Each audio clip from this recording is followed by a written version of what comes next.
This is the new way we work from Fast Company magazine, where we take listeners on a journey through the changing landscape of our work lives and explain exactly what we need to build the future we want. I'm Fast Company Deputy Editor Kate Davis.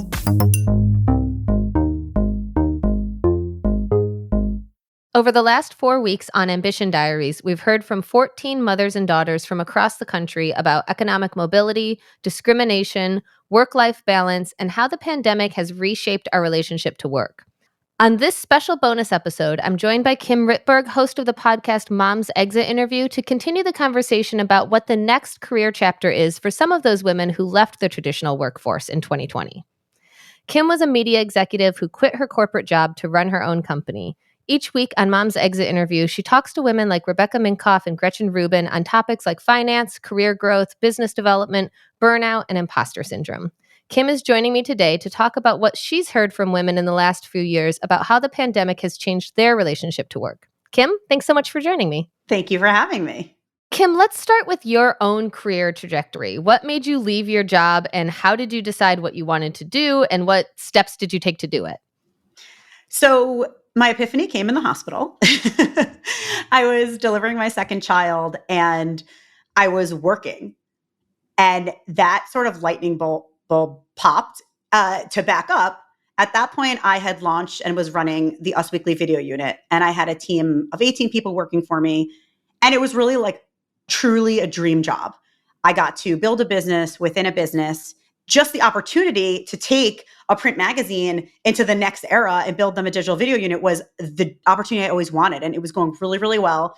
I was really successful, not just by my own thoughts, but actually it was making money and doing well. And the new company said, we bought this company in a big part because of what you built. So fast forward to the acquisition, I'm delivering my child. I'm working on my iPhone, reading resumes because all these people were quitting, and I'm trying to restaff it. And all of my corporate peers, many of them were fired or laid off, my boss, everyone that I had been working with over the past 3 years. And it just felt so pointless. It just felt like I had worked so hard and I finally was successful. And it felt like it was for nothing. It's not like I got any equity. It's not like I even got like a big raise or a big title. And I had already been thinking about the integration of my children and my work life. And with the second child, just that moment came of saying, is there a way for me to get this fulfillment in my work, but be more present at home and have more control? So I want to dig into what the hell was going on at your job, because it feels like that's similar to what a lot of people are going through right now. Like, you know, we're talking all the time about this, like the quiet quitting phenomenon and the great resignation. And a lot of it seems to be built around burnout, different stages and levels of burnout, but like basically employees being asked to do more and more and more with less. So, you know, how did you kind of get to that point? Like, what was going on that everybody else around you was quitting? Did you not have a maternity leave plan that you were, you know, working while you were in labor? And like, what could have, you know, before we kind of go to the future, if we could dissect like what went wrong in the past, like what could have been better there that would have made you want to stay? So you asked about maternity leave, and I think that was a part of it. It's more of just a representation of how you're valued at work or not valued. So first of all, my maternity leave for my second child was 3 weeks paid. Oh my God. That's completely laughable. So I'd already been there 2.5 years. It's not like I was a new employee. It's not that alone that made me want to leave, truly. It was a mixture of the industry is volatile.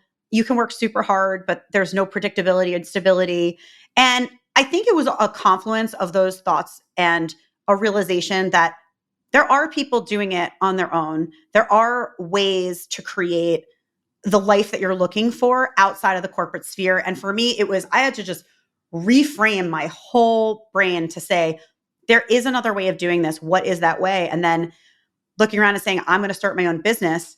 I never saw myself as an entrepreneur, but I was really committed to the idea of finding a career and building a career that I was in control of. You know, I get to say, I'm going to take my kid to swim today, and I don't need to make an excuse for that. I don't need to pretend I'm at the dentist. I don't need, like, I can just go do that. And not to say those hours don't get worked at some other time, but just that sort of control. And I'm finding that now. I'm running my own business.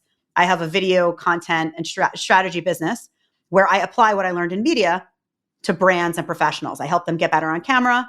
I help them build video and podcasts and figure out how to grow their business. So I had to figure out what are these skills that I have in the corporate world and how do I apply that to being a business owner?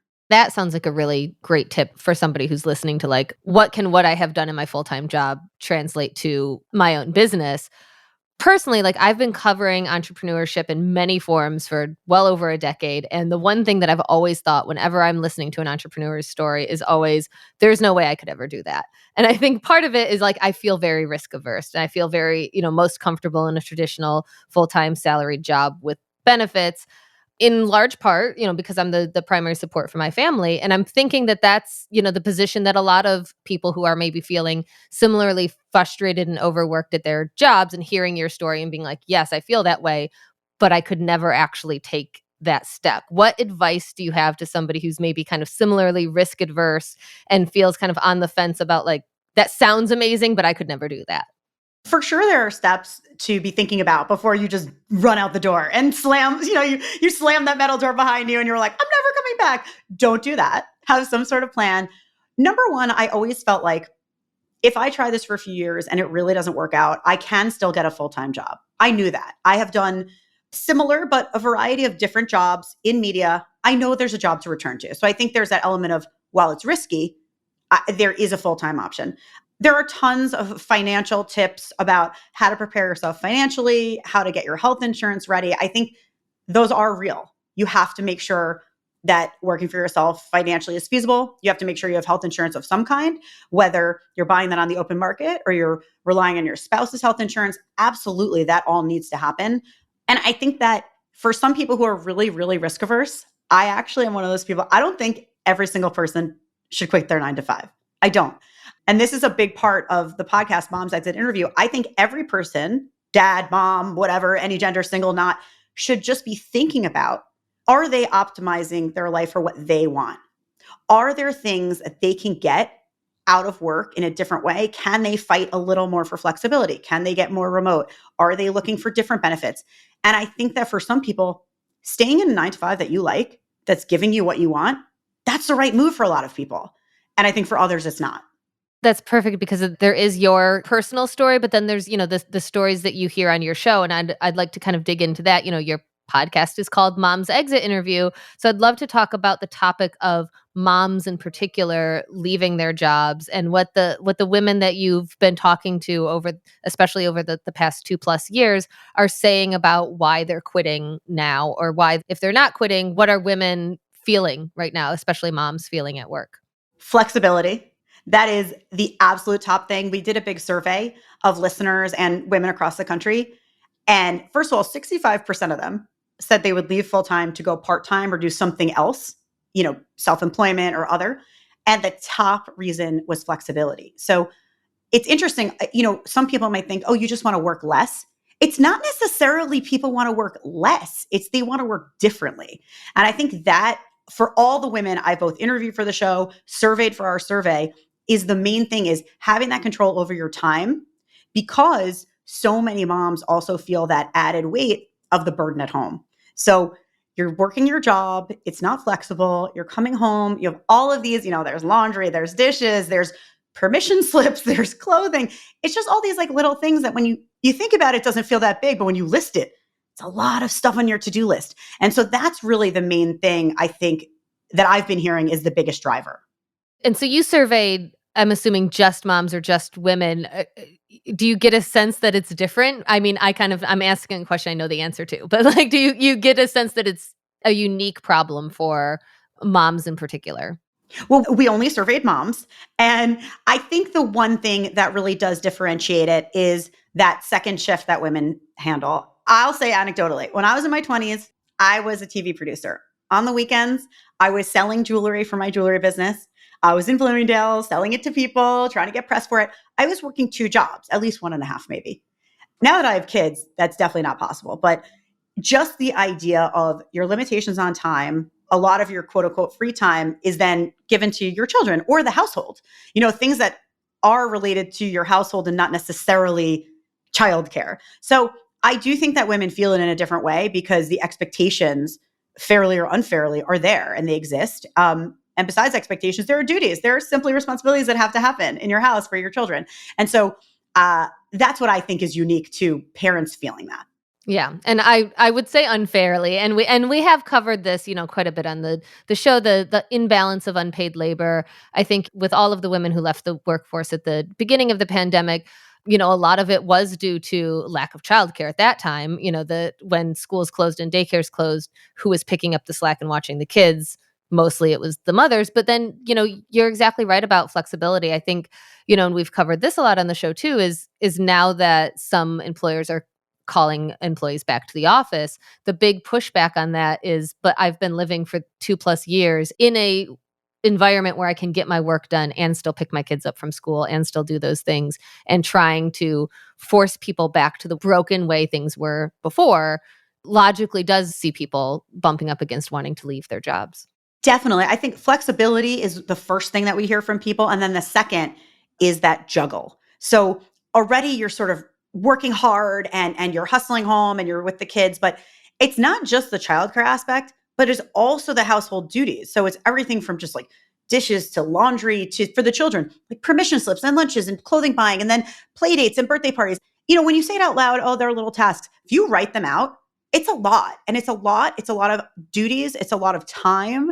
And across a week, it just becomes this burden of time. And for a lot of people, they feel that it's not shared equally. So I think that's the second biggest complaint that we had heard. And that's something, that we've covered a lot too. The balance of unpaid labor and emotional labor and, mental labor does fall disproportionately on women. And we have seen that, especially during the pandemic.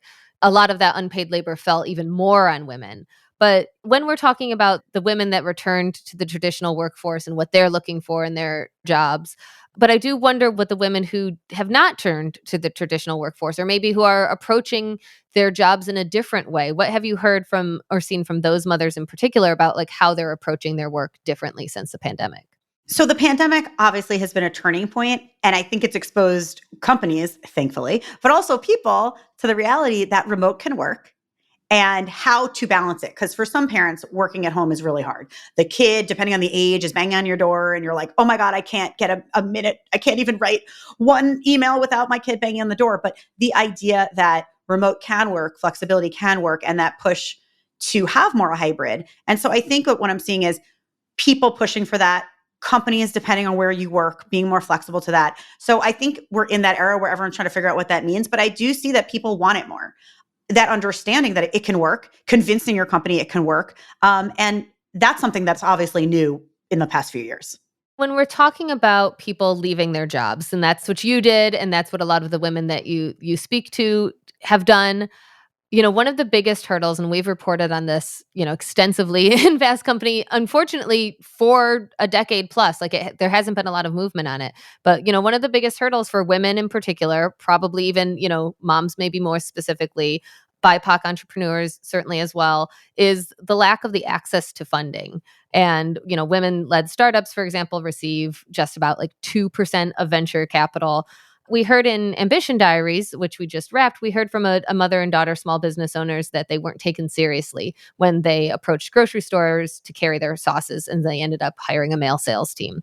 We published a story a few years ago about two women entrepreneurs who made up a fake male CEO and corresponded under his name to be taken more seriously. One of my big personal pet peeves is kind of pigeonholing women who happen to be mothers into a like momtrepreneurs, and kind of like, putting them in this other category, and this view that their businesses are not as serious. Have you seen a shift in that mindset at all? And how have the women that you've spoken to navigated these biases? So everything you said, definitely happening. I've read the stories that you've posted. It's real and it's serious, and it's important that when women are going for fundraising, they're taken seriously. The other side of the mompreneur thing is, and I now run my own business, so I talk about it from that angle. The one thing I would say, and this is not related to funding, but in terms of the mompreneur or women running businesses, there's a lot of power in community. So when you talk about networking, I am not a person who was like, hashtag boss bitch or whatever. Can I say that word? I don't know if I can say that word. That was not me. I did not have my rose gold pen. I was like, whatever, black dress with a blazer, come in, do my job. Like I wasn't, that's not me. But Now that I run my own business, I'm finding a ton of support from the women who run businesses, moms or women who don't have children. So I think that in terms of community and networking, it can be a great thing. And I think that, yes, it can absolutely be harmful and detrimental in fundraising and being taken seriously. And that's a terrible thing and absolutely needs to be overcome. But I think from my personal experience that there are these huge networks, and these are people wanting to support each other, building communities, building summits, building networking organizations. So I think when you look at that aspect of it, it's a new way to find community. It's like instead of going golfing or instead of, going to a conference and meeting people, you're meeting them through these community events. So I think there can be power in it in terms of the networking aspect. I'd love to dig in more to, again, your podcast is Mom's Exit Interview. When you're talking to these women about, okay, I'm leaving this traditional, the traditional 9 to 5, or I'm doing, God bless them, a side hustle on it, or I'm just rethinking, my approach to work. What are some of those, because I'm kind of at a loss. I'm like, well, what what else is there aside from working a salaried job or like starting your own business and like all of that thing? Like what are some kind of non-traditional paths that you're seeing women take? So there is this whole world out there. And especially for moms, I feel like it's been caricatured, right? There's stay at home mom, and then there's climb a corporate ladder. And between those, there's nothing else. And the truth is, there's so much else. So between those two binaries exists a whole other world of entrepreneurs and many people who would call themselves, I don't know, small business owners, part-time entrepreneurs, flex workers, freelancers. So there are women, I've interviewed women who are working 20 hours a week or 30 hours a week and earning more than they did before. There are people who are entrepreneurs and they are crushing it. They're earning as much as or more than they were earning in corporate. And it really runs the gamut. I'm working with and I'm interviewing people who were stay-at-home moms. They took several years off, like maybe 8 years off to raise their kids. They're getting retrained. They're becoming social media managers. They're becoming virtual assistants. One of my guests was a 3-day-a-week solar power executive. And there are all of these things. And it's not just like one or two people anecdotally here. There are a lot of people doing this, but it does take some creativity in your mind to say, oh, well, what do I do with these skills? And the biggest thing I found, it's not just skills or retraining your skills. It's also the confidence to say, I believe in myself. I believe I will find clients. Imposter syndrome, sort of taking your knife and just slashing through it. Like for me, I like to say this because I look at my resume and I'm like, wow, you launched a video unit for Us Weekly. You worked at Netflix. You were a TV producer for 10 years. Wow. But when I started my own business, I just did not understand like who would hire me specifically, not no one will hire me, but who specifically will hire me. And it took me a while to really have that come together. What sort of companies could hire me? What were my offerings? And how do I build that out? And then the second part of it is identity. I, like many others, identified really strongly with my job. Especially working in media, it kind of seems glamorous from the outside. People want to talk to you at a cocktail party. You might be, my husband works in insurance. Nobody wants to talk to him. They want to talk to me. Yeah, so, I love that. Like, it seems glamorous from the outside. I will just say from the outside. Yes. Of course, I always post on social media the time I went to the Oscars, or the Golden Globes. That was 2 days out of 5,000 days, whatever. So I think that we identify with our job so much that when you take that away, I was like, oh, without my email address of Netflix, who's going to email me? And really breaking through that. And one thing that I realized, I honestly let go. I let go of the identity. It took me a while, probably took me 1.5 or 2 years to say, it's okay. I don't need that email. I run my own business. I'm doing work I'm proud of. Ironically, that's when I won awards. Like I just won 2 awards for a big client project that I worked really hard on and was really proud of. But it only took me shedding that need to have a fancy title and to have a seemingly glamorous job. And I think that's one of the things that maybe we talk about it, maybe we don't, but us identifying so strongly with the company that we work for is hard. It's not our identity. It's a part of our identity. It could be a bullet on our resume, but it's not our whole life.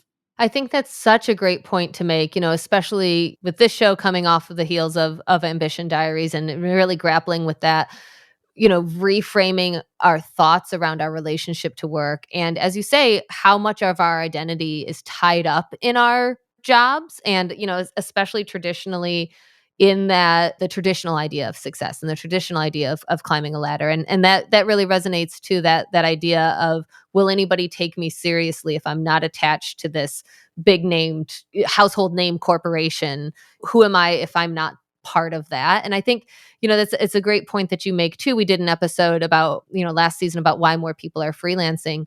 I think it is hard for a lot of people to think beyond, as I said, like, what else is there if you're not doing a traditional 9 to 5 or you own your own business? Like, well, there's quite a lot in between. And that kind of idea of diversifying your portfolio, and can you work a couple different things for shorter amounts of time, and just really approaching things differently. And the idea of owning your own business is, even if you're freelancing and you're taking on a lot of clients, taking it more seriously and making an LLC, because there's a lot of benefits in that. And one of the guests we had on the show, Terry Rice, who's this amazing business development expert, he recommended doing a side hustle for the thing you want to do. Test it. See, are you getting clients outside your immediate circle? So making sure there are clients out there before you dive in full time. But there really is so much. And you see people, if you're freelancing enough, you are running your own business. And then some freelancers are taking on other people to outsource to. So you are running your own business. And I think sometimes it takes a little bit to take yourself seriously, to then say and reframe it. If you told me 3 years ago, oh, you're an entrepreneur or you run your own business, I'd be like, I'm a consultant. Yes, I'm a consultant. But at this point, I have a lot of clients and I run my own business and I have an LLC and I'm speaking at a conference and I have a bunch of different clients of varying sizes. So no, that's my own business. I need to reframe it to myself, but also out loud, because once you say it out loud, it's real. Yeah. And I mean, it's true. It's like redefining what gets to be called a business, who gets to be called an entrepreneur. Like, you don't need permission. You are already doing it. I think there is, a lot of imposter syndrome, as you say, kind of wrapped up into that. I have to ask this question because, a lot of people listening to this show are managers, are working within corporations. And one of the most urgent fears that we're hearing from everybody in leadership positions is the fear of people leaving. Even in that, with a looming recession, there still is a talent shortage and a feeling of people quiet quitting or resigning. If you're a manager and you're listening to this and you're like, oh, I maybe have moms on my staff, or just anybody on my staff that is feeling these things, feeling this dissatisfaction, aside from, don't force them back in the office and let them work flexible hours. Like, what can managers do to make work more amenable and kind of create this environment themselves to get people to stay? These are great questions, because I think the whole country is grappling with this. How do we move forward and help people want to be back in that office, metaphorically, but physically? Beyond the flexibility, I think, when you're talking about benefits, offering benefits that really speak to parents. So instead of that ping pong table and that free dinner, no one wants a free dinner. They want to eat dinner with their family. That sounds like a small thing, but across the board, it's paid leave, it's childcare benefits. One of the companies I worked at, they gave us free childcare for certain days. And I could call this company when our childcare provider called in sick the day before. I could book them. Do you think that engendered loyalty? 100% it engendered loyalty, both from me and my husband. And benefits like that say to workers, I understand you're a parent and I don't pretend you're not a parent at work. You're always a parent. Your children don't disappear because you're in the office. Things like paid leave, maternity leave, it's real and it's also mental. When you tell me you're getting 3 weeks of maternity leave, what the company is essentially saying is, I don't care about you and I don't care that you have a family. And whether or not I'm going to take an unpaid 12 weeks is not the point. My loyalty disappeared when someone offered me 3 weeks of maternity leave. I was an amazing worker. I was the most loyal worker. I was the hardest worker, and I was leading a team of 18, and I got 3 weeks of maternity leave. That message is really powerful. The other thing that I really think managers should think about is when they're sending emails, what their expectations are, understanding generally parents want to be home with their children for dinner and bedtime. And if you're sending an email at 6 o'clock or 7 o'clock, the people who report to you might feel responsible to ping pong that email right back, even if you say it's not urgent. And I learned this the hard way when I was leading a team. I would send an email because I just had a thought on a Sunday. That person was responding on a Sunday. I realized I'm not being a good manager because they don't understand. Even if I write, don't respond to now, no, it's on me to schedule that email to be sent Monday at 10 a.m. or Monday at 9 a.m. Do not send that email during bedtime. Do not send that email during dinner time, and do not send that email on Saturday unless it's urgent. If it's urgent, absolutely do whatever you need to do. But a lot of the work, it creates an expectation of this immediacy. And then those few hours that a parent has after they get home is eaten up by more work. And their children are there. Not only are their children there and they want that time. So if you start to respect your workers' time, you will get that back in loyalty. They will know that you are considering them as a whole person. Yeah.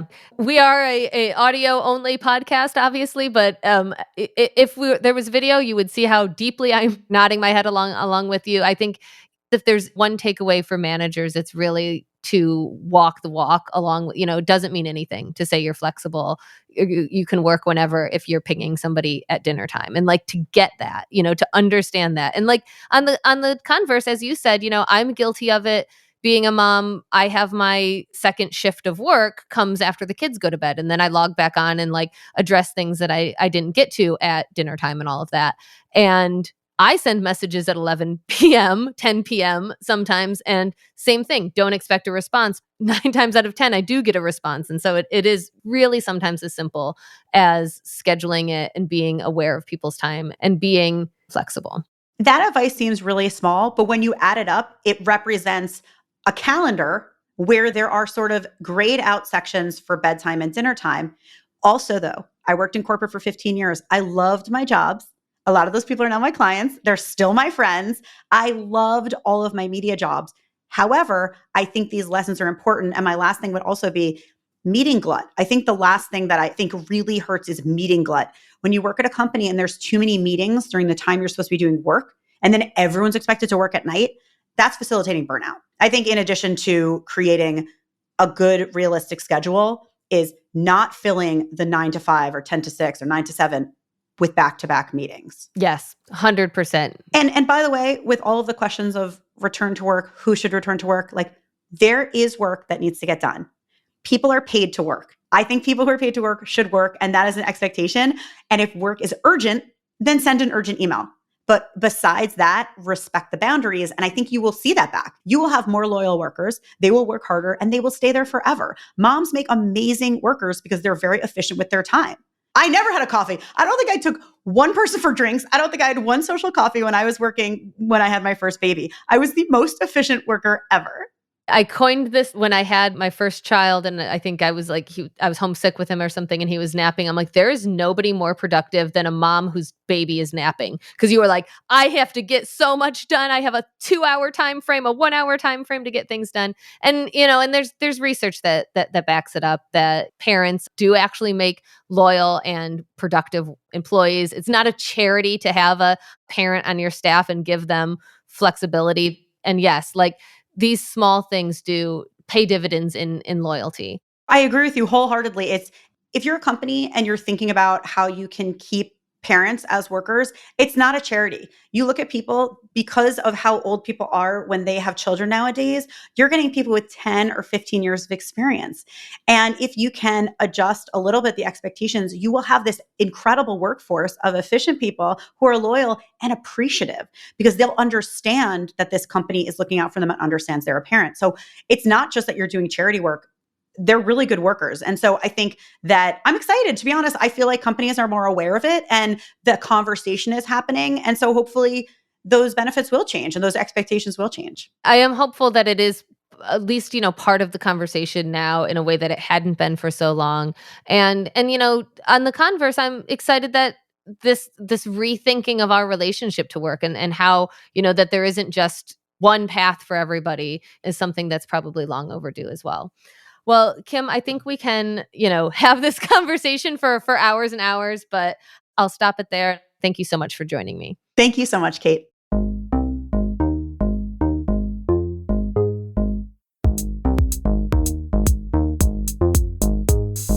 And that's all for this episode. If you're a new listener, be sure to subscribe to The New Way We Work wherever you listen. And if you like this episode, leave us a rating or review on Apple Podcasts. And we want to hear from you. How has your relationship to work changed post-pandemic? Email us at podcast@fastcompany.com or tweet us with the hashtag #TheNewWayWeWork. And if you haven't already, don't forget to go back and listen to our special 4-part mini-series Ambition Diaries in this feed. You can also head to fastcompany.com/ambition-diaries for photos, interviews, and audio clips from all 7 mothers and daughters in the series. The New Way We Work is produced by Joshua Christensen with editing by Nicholas Torres.